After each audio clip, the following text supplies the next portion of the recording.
Estamos en Notimundo Estelar. Información inmediata. El presidente de la Asamblea Nacional convocó para este viernes al Pleno con el propósito de tramitar el primer debate del proyecto de ley de solidaridad nacional remitido por el presidente Daniel Noboa con carácter de urgente en materia económica. La noticia requiere profundidad. En Notimundo están los protagonistas de la noticia. Nos acompaña la abogada Marcela Estrella, abogada penalista, y también Sofía Cordero. Ella es analista política. Muy buenas noches, tardes todavía. Gracias por acompañarnos. Les saluda María del Carmen Álvarez y Fausto Yepes. Gracias por estar en este espacio. Inicio con usted, abogada Estrella. Lo que se busca con este proyecto de ley es desarticular la economía criminal.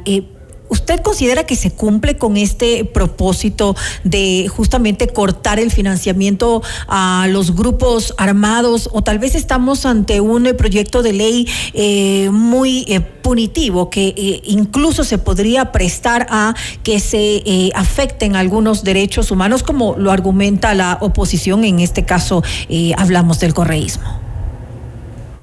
Muchísimas gracias, un cordial saludo a todos. A ver, yo creo que el Ecuador en este momento atraviesa un proceso, creería yo que histórico en términos estadísticos, incluso en los que las cifras de inseguridad permiten o reflejan quizá este aumento en las diferentes modalidades delictivas que el crimen organizado ha ido captando en los últimos años, ¿no? Yo he visto desde mi perspectiva como penalista, y en una primera lectura, claro que me llamó la atención muchísimo el texto que se planteaba, pero iniciaba aludiendo a este tema histórico porque creería que es momento que nos sentemos a dialogar sobre la radicalización de ciertas medidas en aras de efectivizar ciertamente pues la intención de desarticular este tipo de economías, de todo el disfrute que han tenido durante los últimos años, captando jueces, captando fiscales, captando políticos, captando absolutamente todo en nuestro sistema. De tal manera que sí, podría haberse sugerido, de hecho, yo fui muy crítica y sigo manteniéndome en esta línea, porque consideraba que inicialmente, y denme, solamente estoy ubicando mis anotaciones, gracias. Yo consideraba que inicialmente sí tenía un enfoque excesivamente punitivo el texto. Y yo vengo de una línea en la que he coqueteado muchísimo con un garantismo que establece un debido proceso, que respeta, por supuesto, estándares, que obliga de alguna manera a exigir el respeto por distintos derechos, porque siempre he creído que esa es la única manera de efectivizar la lucha contra la delincuencia común y más aún contra el crimen organizado. Y hace un par de días me pareció muy interesante la crítica que Felipe Rodríguez hacía a propósito de esta ley, porque yo he oído muchos comentarios, incluso especulando entre mis colegas de esta línea, pues se decía que incluso el hecho no era netamente un debate legislativo, sino eventualmente desacreditar incluso a la Corte Constitucional, porque claro, habían matices de inconstitucionalidad, como el hecho de los allanamientos, las detenciones. Sé que ha habido una variación en el manejo terminológico de esto, lo cual es muy positivo, o sea, refuerza todas las críticas que yo inicialmente tenía al respecto.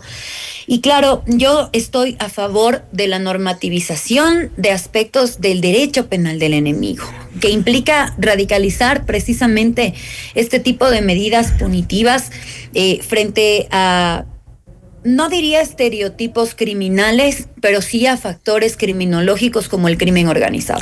Ahora, algo que quizá estaba pendiente, era un gran pendiente en la parte normativa. Se ha dicho pendiente, por ejemplo, lo que se plantea dentro de este proyecto, reforzar las Fuerzas Armadas o reforzar, por ejemplo, las capacidades de la Unidad de Análisis Financiero y Económico. Creo que este es uno de los propósitos para los cuales incluso muchos ha dicho que no se requería una nueva normativa, simplemente reforzar a una unidad que ha estado de alguna forma debilitada, no sabemos por qué, pero que no ha hecho realmente su trabajo para identificar economías criminales. ¿Es esto posible ahora con esta propuesta, Sofía? Está el micrófono apagado, si lo podemos encender, por favor. Ahí estamos bien. Perdón. Gracias por la invitación. Un saludo a todos. Sí, creo que es clave discutir los alcances de la ley, no solo en términos penales, sino también, que es muy importante, sino también en términos políticos, en el sentido de que debe haber una voluntad política para la persecución, ¿no es cierto?, para la eliminación de las economías criminales como la mayor de las metas, ¿no es cierto? Y para eso, obviamente, la UAFE, de la mano con inteligencia, son fundamentales. Entonces, pero también la parte penal, si no va de la mano y no completa el círculo, entonces nos quedamos sin una pata fundamental, ¿no? Sin una pata de la mesa. Yo he visto con buenos ojos cómo esta es una iniciativa del gobierno, ¿sí? Es decir, no hay una inactividad, no hay una pasividad del gobierno.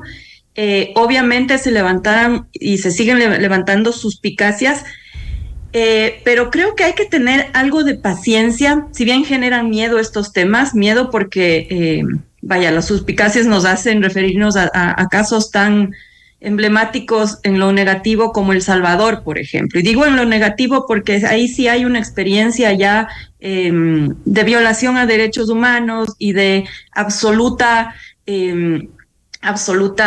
permisividad para un voluntarismo más allá de un marco legal, ¿no es cierto? Pero yo creo que debemos todavía mantenernos, alejarnos de alguna manera de ese ejemplo, no solo por las cuestiones legales, sino porque el contexto, la realidad son totalmente diferentes y creo que nos estamos saliendo de contexto mal si es que cada paso que dé el gobierno, cada iniciativa hacia un endurecimiento, ¿no es cierto?, del sistema de control, de las penas, con respecto al crimen organizado, nos vemos en el espejo de El Salvador. Creo que Sofía, no es por ahí el camino. En este camino y ya con una visión política, el gobierno está de alguna forma ya avanzando y con estos cambios que se han hecho ya para el texto que será sometido al primer debate, de alguna forma se muestra esa intención de dialogar, intención de consensuar, intención de hacer cambios y no imponer ciertas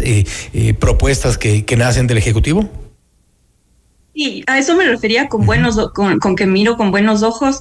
El hecho de que, por ejemplo, este representante, este miembro, ¿no es cierto?, de la mesa, de la comisión, Sergio Peña, por ejemplo, ¿no?, de la bancada correísta, no me refiero al impasse, ¿no es cierto?, con Luisa González, que le desautoriza y dice que esa posición no es la oficial de la bancada, sino digo buenos ojos a que hay un diálogo con esa bancada y que nos da luces un poco de por dónde va la bancada. Es decir, tenemos a una oposición totalmente confusa y errática, me parece a mí, en donde hay unos líderes que pliegan a la teoría del fraude, otros que tratan de un poco sacudirse de aquello y reconocer al gobierno como las autoridades locales, pero que no dejan de ser ambiguos, ¿no es cierto?, no dejan de ser erráticos, sobre todo porque tienen posturas que no dan una señal clara de querer alejarse, ni mucho menos de la Revolución Ciudadana.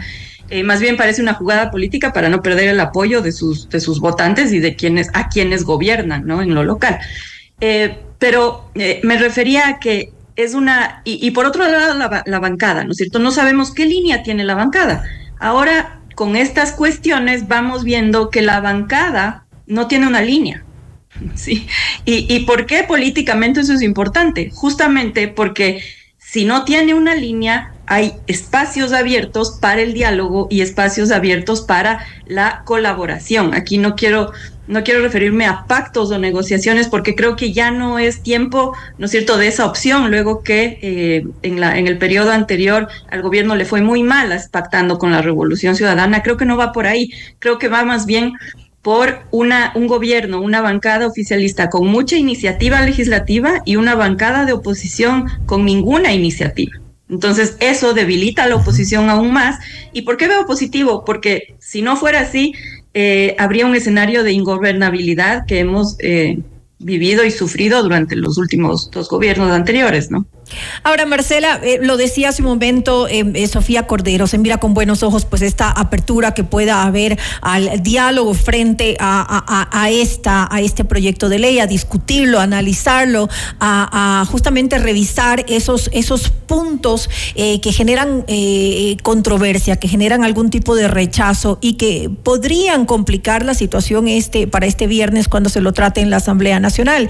Estas reformas que se plantean, ¿cuáles podríamos decir que son los puntos más complejos, los que podrían tener tal vez alguna discusión, que podrían ser rechazados de alguna manera por el correísmo o por cualquier otro integrante de la Asamblea, por supuesto? La opinión que yo pueda dar es siempre desde mi experiencia como abogada penalista, como a lo mejor mi perfilamiento académico y desde mi experiencia como litigante. Siempre me quedará la duda de estas lecturas políticas, porque realmente en el Ecuador es bastante incierto, digamos, el mecanismo de estabilización de posturas. Es como yo lo veo, entonces no podría yo tener una lectura acertada.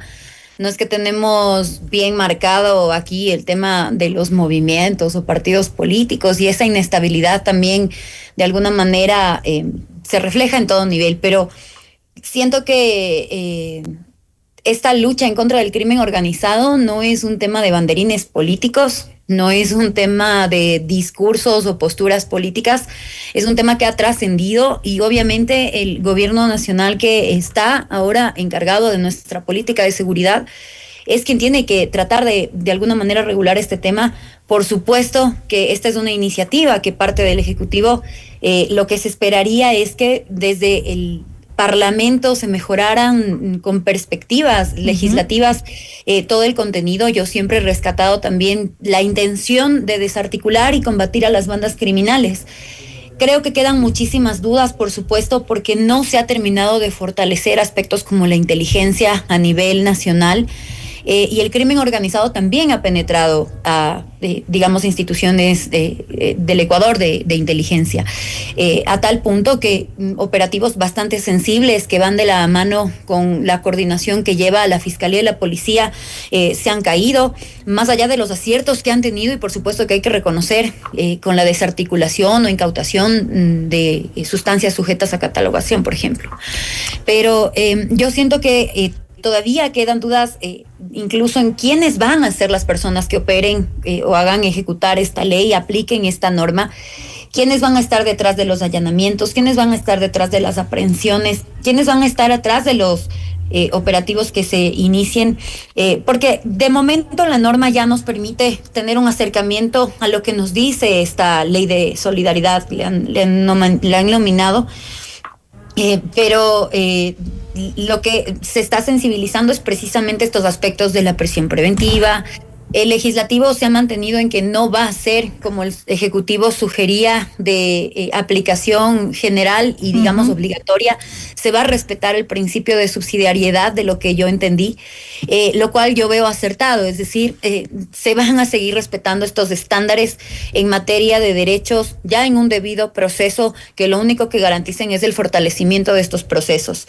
Me preocupaba a mí de inicio es, por supuesto, la creación de centros clandestinos, eventualmente centros de detención clandestina, por ejemplo, que vayan de la mano con allanamientos irregulares o excesivos, abusivos, eventualmente, pero eso ya tendrá que ir de la mano no solamente con la depuración institucional, el fortalecimiento de la inteligencia, ya como sistema.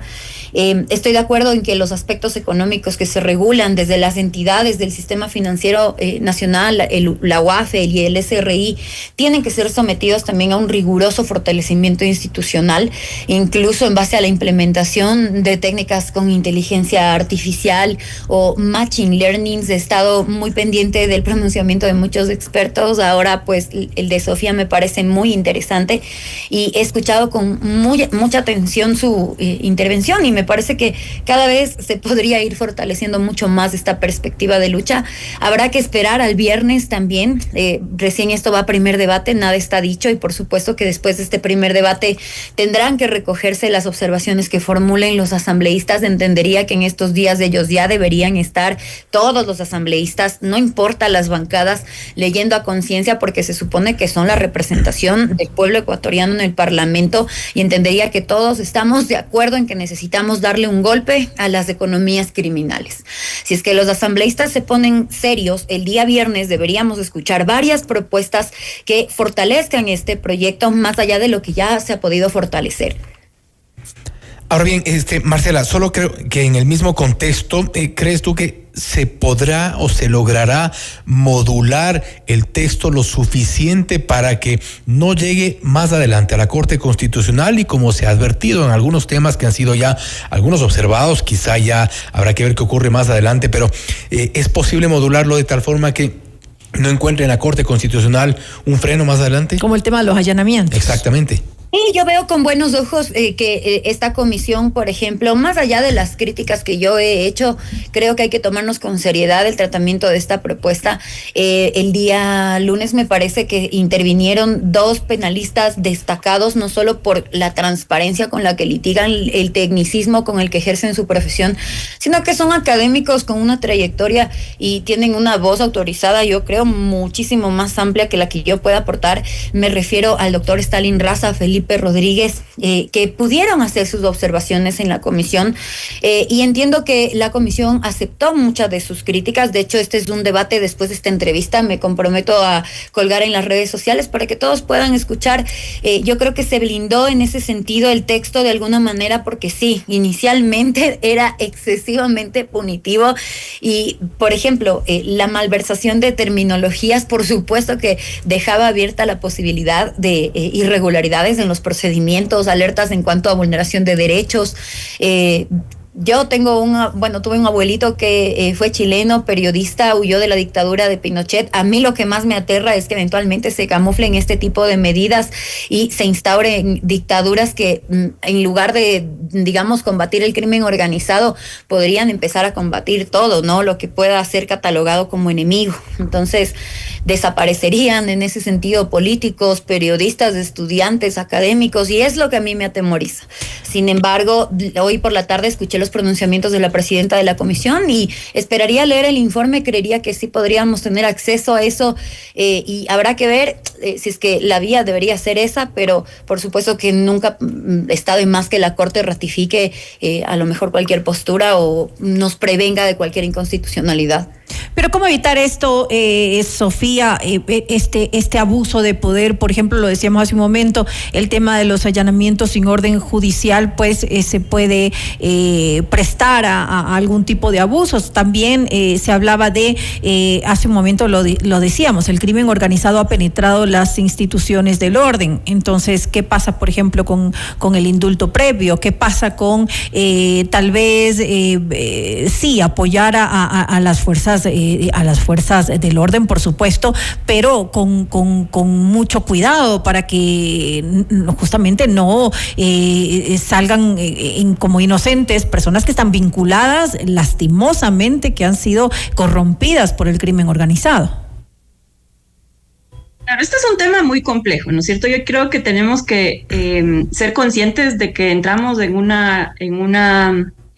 un proceso de aprendizaje y de prueba-error de lo que es constituir un Estado que tiene que depurarse, ¿sí? Que tiene que depurarse no solo en las Fuerzas Armadas, en la policía, en todos los estamentos y agencias estatales, en las fuerzas políticas que están de alguna manera representando intereses oscuros a nombre de participar como partidos políticos y no lo son. Entonces, yo creo que la tarea es muy compleja y ahí el desafío, ¿no es cierto? Pero no es solo el desafío del Ecuador ahora, el desafío de la democracia, ¿no es cierto? La democracia misma es siempre los pesos y contrapesos de los que tanto hablamos, ¿no es cierto? Y cómo yo creo que se debate muy poco en el país, somos muy legalistas, ¿no es cierto? Somos expertos en leyes, en reformas, nos encanta siempre debatir a partir de lo legal, ¿no es cierto?, de lo constitucional. Creemos que con nuevas constituciones vamos a resolver todos nuestros problemas. estoy de acuerdo con que se necesitan reformas, estoy de acuerdo con que lo mejor que le podría pasar al Ecuador es volver a un sistema republicano de 3 poderes. O sea, creo que el objetivo, nuestra meta debe ir hacia allá, por algunas razones, ¿no es cierto? Pero bueno, en ese camino largo, lo que tenemos ahora son desafíos muy grandes entre la voluntad política, ¿sí?, y lo que la voluntad política puede hacer en términos legales y constitucionales. ¿Ya? Si nos quedamos como estamos, no vamos hacia ningún lado, no nos movemos. Tienen que haber cambios, sin lugar a dudas. Tanto en voluntad política como en lo legal, ¿no? Entonces, ¿qué es voluntad política? Es depurar el sistema judicial, ¿no es cierto? Es seguir consejos que se han dado, que la misma fiscal Diana Salazar y otros ya han dicho, ¿no es cierto? Cómo fortalecer a la fiscalía, al sistema de jueces, cómo despolitizar, es que cómo se ha politizado durante tantos años y realmente es una lucha ideológica el tema penal. Entonces, tenemos varias luchas y varios frentes. Entonces, ¿cómo hacer para que esta ley no termine en nada, totalmente desvirtuada, ¿no es cierto? También por un tema político de conseguir los apoyos y los votos necesarios. Ahí el gobierno tiene una carta bajo la manga, que es el tema de ser económicamente urgente. ¿No es cierto? Que al final, si la Asamblea no da paso, eso pasa de igual manera, ¿no es cierto? Entonces, como digo, son 2 caras, ¿no es cierto? Sí, perdón, Fausto. No, sí, estamos escuchándole, atentos. Okay. Entonces digo, el riesgo es irnos demasiado lejos, ¿no es cierto? Como decía Marcela, a un sistema absolutamente, otra vez, al modelo de El Salvador, que es el cuco, o quedarnos como estamos, totalmente paralizados, ¿no es cierto? Y dando poder a las economías criminales, a los GDOs y a todo el sistema de operadores políticos, financieros, judiciales, en fiscalía, en policía, en Fuerzas Armadas, que tienen estos GDOs, ¿no es cierto? Entonces, yo creo que este gobierno tiene la entereza, la frescura de plantearse esos desafíos, ¿no? Más allá, y esto sí es un riesgo, o sea, más allá quizá de las consecuencias que puede haber en términos democráticos. Pero hay que dar el paso. Con esto no estoy diciendo que el gobierno está dispuesto a destruir la democracia a nombre de la lucha contra el crimen organizado, pero sí creo que está dispuesto a correrse riesgos que otros gobiernos no se corrieron. Pero eso es bueno en todo caso, ¿no? Es necesario. Por los costos que puede tener. Es que ahí viene, digamos, la visión política y la visión legalista también, ¿no es cierto? Es bueno en el sentido de que no podemos quedarnos inmóviles. Porque cuando un Estado está tomado por el narco, ¿sí?, cuando es un narcoestado como el ecuatoriano, tiene que actuar. Ahora, Marcela, y en este contexto, ¿no? Marcela, la voluntad política, y ya visto desde el ejercicio profesional este cambio del sistema necesario, sin duda urgente, de todo el sistema de justicia. Vemos un Consejo de la Judicatura incapaz de nombrar jueces de la Corte Nacional de Justicia. Ahora mismo se les acaba de caer un nuevo concurso, no han sido cambiado el Consejo de la Judicatura, 6 años para el olvido. ¿Todo esto es posible únicamente con voluntad política o se requieren de estas herramientas legales para no ser tan legalistas y tampoco tan optimistas en el plano político? A mí me encanta esta perspectiva. Perdón. Sí. Ay, ¿Sofía o Marcela? Marcela. No sabía quién era la pregunta. Marcela. Ya me llamo Sofía. Perdona, Sofía. Entendí que era a mí, ¿no? Sí, Marcela, sí. Te escuchamos. Gracias. Decía, a ver, yo creo que esta discusión quizá abarca eventualmente el 10% del problema, ¿no? O sea, estamos tratando de analizar desde una perspectiva punitivista el manejo de diferentes procedimientos que eventualmente podrían reforzarse, instaurarse, etcétera, en aras de combatir efectivamente la desarticulación económica, pero no lo es todo. Yo siento que hay sectores, y es mi percepción, pero no veo eventualmente que haya un reflejo real de un trabajo mediante políticas públicas que busquen rescatar los sectores sociales más olvidados, y eso también formaría parte eventualmente de las desestabilizaciones que se le puedan hacer a los diferentes grupos de delincuencia organizada, porque no podemos olvidarnos del factor humano y el hecho de que están captando menores y el hecho de que están amedrentando familias y el hecho de que todo esto ha trascendido quizá al menoscabo de libertades individuales tan necesarias como emprender un pequeño negocio, y ha ido escalando esto a niveles tales que no solamente puede reducirse al planteamiento del fortalecimiento de estos procesos y a la necesaria depuración de las diferentes instituciones. Particularmente tú, Fausto, le has dado un seguimiento arduo a los diferentes procesos de designación y hemos sido muy críticos en cuanto a las diferentes irregularidades que se han presentado en el camino. Espero que en los concursos que deberían instaurarse en este año, digamos, y que ya deberían empezar, pues se respete sobre todo parámetros de transparencia, independencia, más allá de que deban articularse las visiones. Es decir, no me parece mal que por primera vez tengamos la intención de que Asamblea y el Ejecutivo durante mucho tiempo no lo vimos, pero ahora quieran trabajar de la mano y lo hagan por el bien del país, pero asimismo tienen que ver los diferentes sectores, seguir trabajando en políticas penales, trabajar en la prevención.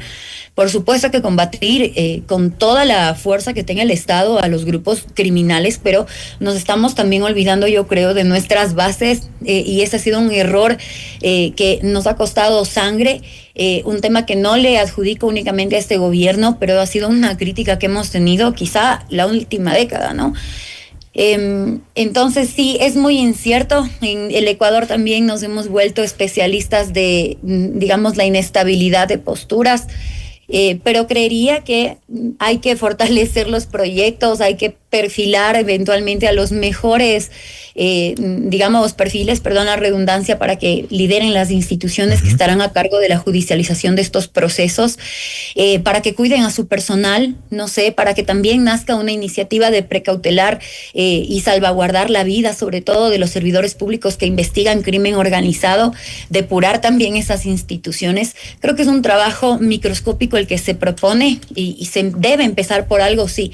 Por eso yo decía al inicio de esta entrevista que me parece es un momento muy histórico y sí, nos estamos radicalizando, pero no sugiero eventualmente violar deliberadamente derechos humanos, pero o nos ponemos realmente a articular todos los mecanismos del Estado en derecho y con toda la rotunda y digamos ferviente necesidad de combatir, o el crimen organizado nos va a terminar simplemente pasando una factura que no vamos a poder asumir. Y ganando la partida. Con esto cerramos. Creo que es importante también, Sofía, esta visión de la parte política, legal y lo que ha mencionado Marcela, que creo que es importante. Y no sé si es que en este proyecto, evidentemente, al ser de carácter económico urgente, no va, pero quizá en paralelo deberían haber políticas sociales que ataquen también los sectores vulnerables que lamentablemente han sido durante años cooptados por estas organizaciones.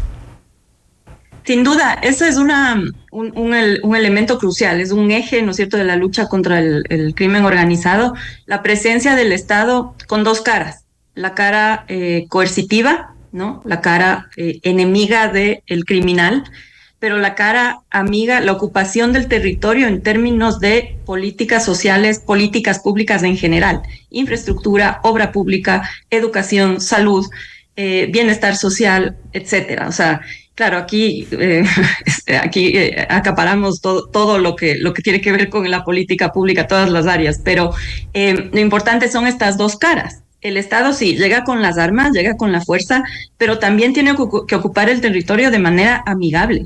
Tiene que ser ese garante del bienestar, ese garante de la educación, de que los niños vuelvan, tengan reinserción escolar, pero que también puedan ir a la escuela sin hambre, ¿no? Y que ese no tener hambre sea algo visto como positivo. Somos un país lamentablemente muy estatista, y digo lamentablemente porque estoy convencida de que un menor estado tiene más capacidad de generar bienestar y libertades con otros sectores, ¿no es cierto?, que alianzas público-privadas se ocupen de la salud, de la educación, pero bueno, esas son utopías que van más allá.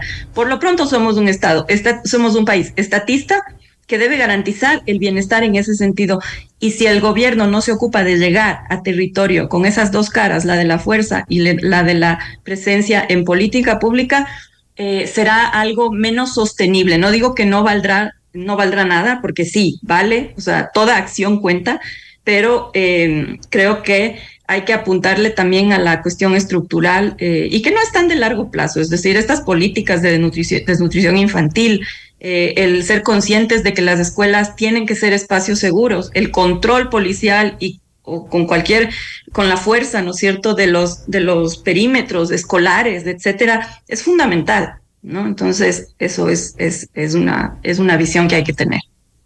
Sofía, ¿usted considera que existen los votos en la Asamblea para que pase esta ley en el próximo debate?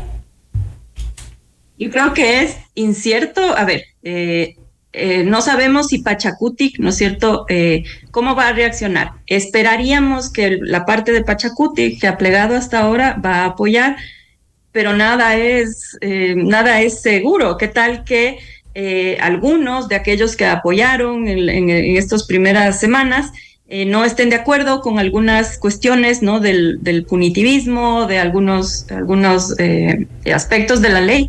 Y quién sabe si, como Sergio Peña y otros de la Revolución Ciudadana, más bien que lo vimos en las votaciones de la comisión, ¿no? Lo estamos viendo. Entonces, no quiero ser augurera ni del desastre ni del éxito absoluto. Creo que es una cuestión que está muy a pulso y que el gobierno va a estar negociando y discutiendo, a la cabeza Valentina Centeno, obviamente, para conseguir los votos y conseguir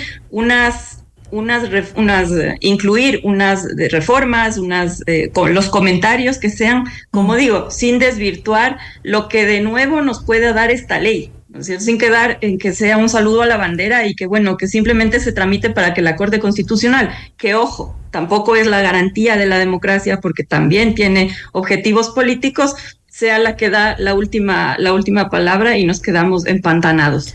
Entonces, importante tener sobre todo distintas visiones, y para ello hemos tenido a nuestras dos invitadas, la abogada Marcela Estrella y Sofía Cordero. Gracias a las dos por haber estado con nosotros, gracias por esas visiones importantes que nos alientan también a entender un poco más cuál es la propuesta de ley y cuáles son o podrían ser también las consecuencias. Nuevamente, gracias por estar con nosotros.